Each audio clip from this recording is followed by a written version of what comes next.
two soap bubbles of radius 2 semi and 4 semi. এখানে দুটো soap bubble আছে, একটা ছোট যার রেডিয়াসটা 2 সেমি এবং একটা বড় যার রেডিয়াসটা 4 সেমি। তাদের যে কন্ট্যাক্ট সারফেস অর্থাৎ কমন সারফেস, সেই কমন সারফেসটা এই অংশটা, এই যে কমন সারফেসটা কেমন হবে, এটা নিশ্চয়ই এরকম সোজা হবে না, কোনো একটা দিকে কার্ভ হবে। তো সেই কার্ভ সারফেসটার রেডিয়াস অফ কার্ভেচারটা নির্ণয় করতে হবে। প্রথমে এই যে ছোটো বাবলটা আছে তার ভিতরে যে এক্সেস প্রেসার হয়, সেই এক্সেস প্রেসারটা আমরা লিখি P1 দিয়ে।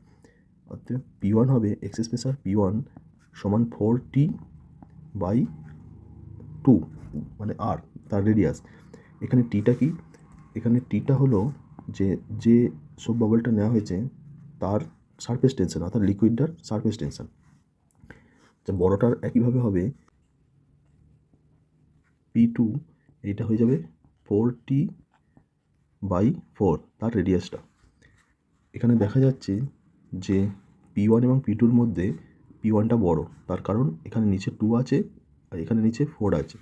তাহলে এই যে P1টা এদিক থেকে ক্রিয়া করবে এই কমন সারফেসটার উপর এবং P2টা এদিক থেকে ক্রিয়া করবে কমন সারফেসটার উপর।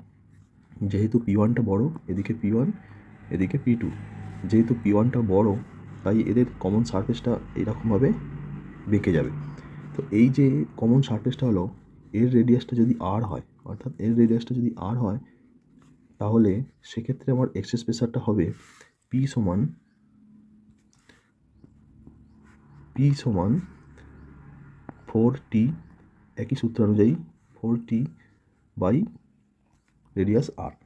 এখন এই যে পিটা নিশ্চয়ই P1 এবং P2-র বিয়োগফল হবে। যেহেতু P1টা বড় তাহলে P1 মাইনাস P2 বা 4T/R, এটা সমান হয়ে যাবে 4T/2 minus 4T/4 or 1/R equals to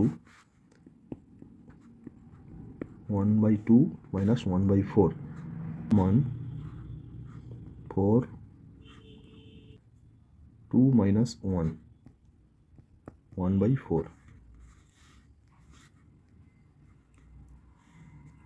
therefore R equals to 4, অর্থাৎ R হয়ে যাবে 4 সেমি।